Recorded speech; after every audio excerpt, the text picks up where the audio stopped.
Guys welcome back to new video. ಅಂತೂ ಇಂತೂ K A ಅವ್ರ ಕಡೆಯಿಂದ ಒಂದು ನೋಟಿಫಿಕೇಷನ್ ರಿಲೀಸ್ ಮಾಡಿದ್ದಾರೆ. ಎಷ್ಟೊಂದು ದಿನ ಆಗಿತ್ತು ಕೆ ಎ ಅವರು ಒಂದು ನೋಟಿಫಿಕೇಷನ್ ರಿಲೀಸ್ ಮಾಡಿ ನಿಮ್ಮ ಕೆ ಸಿ ಟಿ ಅಪ್ಡೇಟ್ ಬಗ್ಗೆ.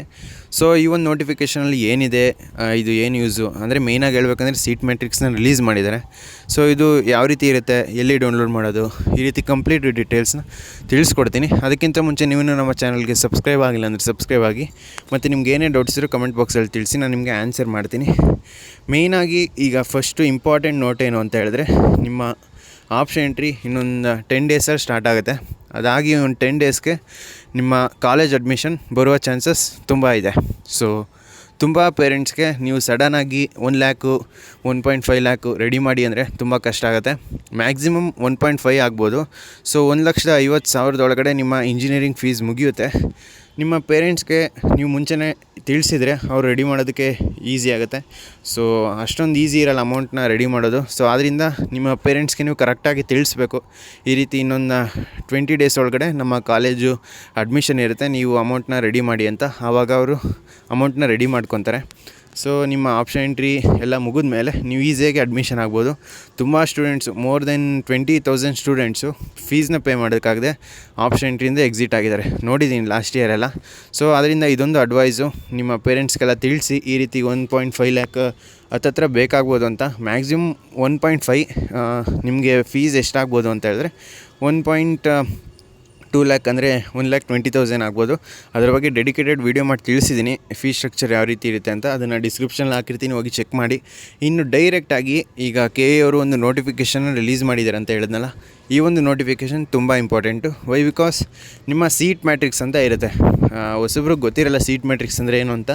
ಈಗ ಒಂದು ಕಾಲೇಜಲ್ಲಿ CS, mechanical, civil, triple EC ಈ ರೀತಿ ಸುಮಾರು ಬ್ರ್ಯಾಂಚಸ್ ಇರುತ್ತೆ. ಸೊ ಅಷ್ಟು ಬ್ರ್ಯಾಂಚಸ್ಸಲ್ಲಿ ಅವರು ಕೆ ಎಗೆ ಒಂದು ಡೀಟೇಲ್ಸ್ನ ಸೆಂಡ್ ಮಾಡಬೇಕಾಗಿರುತ್ತೆ. ಈ ವರ್ಷ ಎಷ್ಟು ಇಂಟ್ಯಾಕ್ಟ್ನ ತೊಗೊತಾ ಇದ್ದಾರೆ, ಅಂದರೆ ಎಷ್ಟು ಸ್ಟೂಡೆಂಟ್ಸ್ನ ಅಡ್ಮಿಷನ್ ಮಾಡಿಸ್ಕೊತಾ ಇದ್ದಾರೆ ಅಂತ.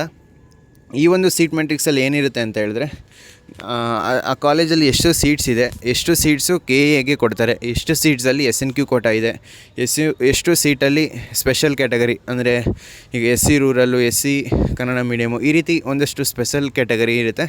ಈ ಎಲ್ಲ ಡೀಟೇಲ್ಸ್ನ ಕೊಟ್ಟಿದ್ದಾರೆ. ಇದ್ರ ಬಗ್ಗೆ ಡೆಡಿಕೇಟೆಡ್ ವೀಡಿಯೋ ಬೇಕು ಅಂದರೆ ಕಮೆಂಟ್ ಬಾಕ್ಸಲ್ಲಿ ತಿಳಿಸಿ, ನಾನು ನಿಮಗೆ ಡೆಡಿಕೇಟೆಡ್ ವೀಡಿಯೋ ಮಾಡಿ ತಿಳಿಸ್ಕೊಡ್ತೀನಿ.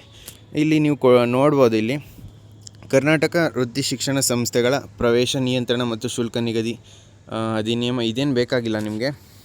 ಇಲ್ಲಿ ಕೆಳಗಡೆ ಕೊಟ್ಟಿದ್ದಾರೆ ನೋಡಿ, 2025-26ನೇ ಸಾಲಿನ ರಾಜ್ಯದ ಸರ್ಕಾರಿ ಅಥವಾ ಅನುದಾನರಹಿತ ಅಂದರೆ ಏಡೆಡ್ ಅನ್ಎಡೆಡ್ ಕಾಲೇಜ್ ಅಂತ ಸ್ನಾತಕೋತ್ತರ ಕೋರ್ಸುಗಳಿಗೆ AITCE ಇವರಿಂದ ಪ್ರವೇಶಾತಿ ಅನುಮೋದನೆಯನ್ನು ನೀಡಿರುವ ಕಾಲೇಜುಗಳನ್ನು ಸೀಟ್ ಮ್ಯಾಟ್ರಿಕ್ಸ್ ಪರಿಗಣಿಸಲಾಗಿದೆ. ಪುಸ್ತಕ ಸಾಲಿನಲ್ಲಿ ಖಾಸಗಿ ಇಂಜಿನಿಯರಿಂಗ್ ಕಾಲೇಜುಗಳಲ್ಲಿ ಅಥವಾ ವಿಶ್ವವಿದ್ಯಾಲಯಗಳಲ್ಲಿ ಈ ರೀತಿ ಒಂದಷ್ಟು ಡೀಟೇಲ್ಸ್ನ ಕೊಟ್ಟಿದ್ದಾರೆ. ಈ ಸೀಟ್ ಮ್ಯಾಟ್ರಿಕ್ಸ್ನ ನೀವು ರೆಫರ್ ಮಾಡ್ಬೋದು. ಇಲ್ಲಿ ಎಲ್ಲ ಕಾಲೇಜು ಇನ್ಕ್ಲೂಡ್ ಆಗಿರುತ್ತೆ. ಇಲ್ಲಿ ಗೌರ್ಮೆಂಟ್ ಇಂಜಿನಿಯರಿಂಗ್ ಕಾಲೇಜು ಚಿತ್ರದುರ್ಗ ಇಲ್ಲಿದೆ ನೋಡಿ. ಸಿಂಪಲಾಗಿ ಎಕ್ಸ್ಪ್ಲೇನ್ ಮಾಡ್ತೀನಿ. ಟೋಟಲ್ ಇಂಟೇಕು 60 ಮೆಂಬರ್ಸ್ ಅಂದರೆ 60 ಸ್ಟೂಡೆಂಟ್ಸ್ನ ಅಡ್ಮಿಷನ್ ಮಾಡ್ಕೊತಾರೆ. ಅದರಲ್ಲಿ ಗೌರ್ಮೆಂಟ್ ಕಾಲೇಜ್ ಎಲ್ಲ ಸೀಟ್ಸು ಕೆ ಎ ಅಂಡರಲ್ಲೇ ಇರುತ್ತೆ. ಸೊ ಎಲ್ಲ ಕೆ ಎ ಅಂಡರಲ್ಲೇ ಇದ್ದಾಗ ಅವರು ನಿಮಗೆ ಅಲಾಟ್ಮೆಂಟ್ ಮಾಡ್ತಾರೆ. ಇನ್ನು ಅನ್ಎಡೆಡ್ ಕಾಲೇಜ್ ತೊಗೊತೀನಿ ನೋಡಿ ಯಾವುದಾದ್ರು. ಸೊ ಇಲ್ಲಿ ನೀವು ನೋಡ್ತಾ ಇರ್ಬೋದು, ಭೀಮನ ಕಂಡ್ರೆ ಅಂತ ಯಾವುದೋ ಒಂದು ಕಾಲೇಜ್ ಇದೆ. ಸೊ ಇಲ್ಲಿ ಕೆಮಿಕಲ್ ಇಂಜಿನಿಯರಿಂಗ್ಗೆ ಇಂಟೇಕು 30 ಸ್ಟೂಡೆಂಟ್ಸ್ ಇದೆ. ಸೊ ಕೆ ಎಗೆ 14 ಸ್ಟೂಡೆಂಟ್ಸ್ ಮಾತ್ರ ಇವರು ಕೊಟ್ಟಿರೋದು. ಇನ್ನು ಮಿಕ್ಕಿದೆಲ್ಲ ಆ ಕೆ ಎಲ್ಲೇ special category PH special, Hyderabad Karnataka, rural quota ಮತ್ತು ಕಾಮೆಡ್ ಕೆ, ಈ ರೀತಿ ಕಂಪ್ಲೀಟ್ ಡೀಟೇಲ್ಸು ಇದರಲ್ಲಿ ಇರುತ್ತೆ. ಇಲ್ಲಿ ಕೊನೆಯಲ್ಲಿ ನೀವು ನೋಡ್ತಾ ಇರ್ಬೋದು SNQ ಕೋಟಾನು ಮೆನ್ಷನ್ ಆಗಿದೆ.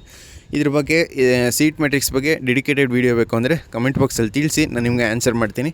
ಮತ್ತು ನಿಮ್ಗೆ ಏನೇ ಡೌಟ್ಸ್ ಕಮೆಂಟ್ ಬಾಕ್ಸಲ್ಲಿ ತಿಳಿಸಿ. ಸೊ ವೀಡಿಯೋ ನೋಡಿದ್ದಕ್ಕಾಗಿ ಥ್ಯಾಂಕ್ ಯು.